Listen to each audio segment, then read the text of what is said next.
My testimony today aims to highlight the importance of these programs to maintaining a viable U.S. merchant fleet that is so essential to our national security of our country.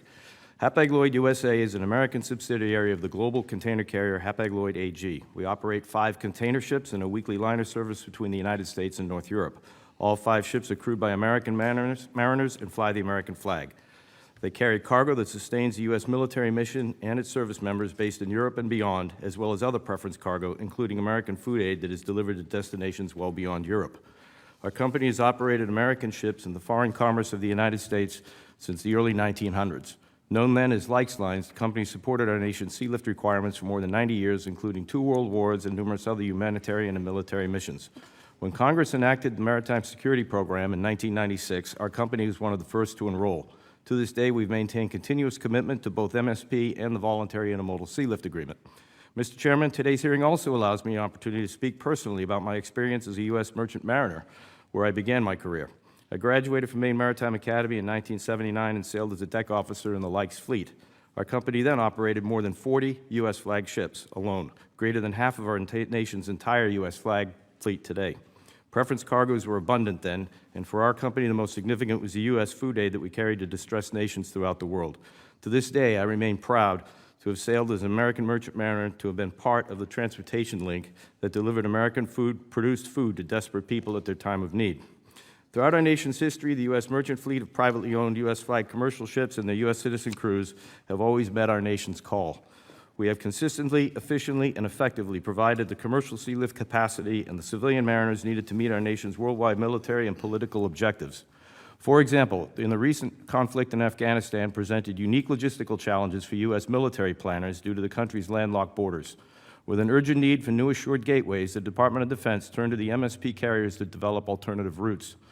By leveraging existing intermodal networks, the MSP carriers were able to develop and expand new northern gateways into Afghanistan and thus provide the DoD with continuous seamless distribution of supplies to our warfighters when other gateways were closed.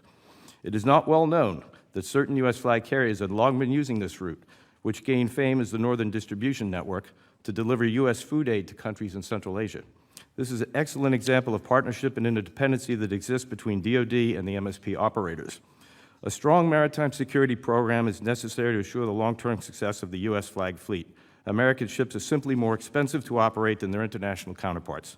They are crewed by Americans, registered in the United States, and subject to U.S. laws, taxes, and regulations, all of which are greater than international flag options. The MSP stipend partially compensates for this cost difference, but the remaining cost delta must be achieved through access to our nation's cargo preference programs that reserve cargo specifically for U.S. flag ships. There are 3 U.S. cargo preference laws that are vital to the U.S. maritime industry and must be preserved, namely the Cargo Preference Act of 1904, Public Resolution 17, which governs the Export-Import Bank, and the Cargo Preference Act of 1954. Congress enacted these laws to ensure that U.S. operators have a sufficient U.S. cargo base for their ships operating in foreign commerce. Strict enforcement of these laws is fundamental to our business success and our survival as U.S. flag carriers. It is worth noting that the volume of cargo moving under these programs for our companies is the lowest I have seen in the last 20 years, with a significant reduction just in the last 12 months. Mr. Chairman, I'd like to summarize my testimony as an MSP operator and a businessman. U.S. companies own all of the ships in the U.S. flag privately owned fleet. As executives for these companies, we must routinely address the operational and political realities of our U.S. flag businesses with our boards and shareholders. We frequently ask to explain the implications of newswire political issues such as the MAP 21 food aid reduction, the expiration of the Ex-Im Bank Charter, the future of MSP funding levels, and the overall degradation of U.S. flag cargo, all of which are the result of budget cuts and reallocation of government priorities. To be blunt, our business model has become a tough sell with our shareholders, who coincidentally are the same folks that approve capital investments for the future of the U.S. flag fleet.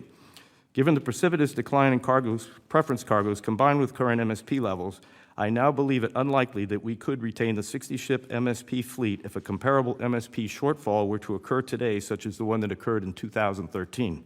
Likewise, a failure to realistically adjust the funding levels for MSP may yield a similar result. As a former merchant mariner and a lifelong advocate of a strong U.S. flag merchant marine, I know how urgent it is that we stabilize our few remaining U.S. flag ships through the programs that exist today. The unfortunate reality of the business world is that if a service, product, or business unit does not perform, it is eliminated. Our nation's remaining U.S. flag fleet is dangerously close to this reality.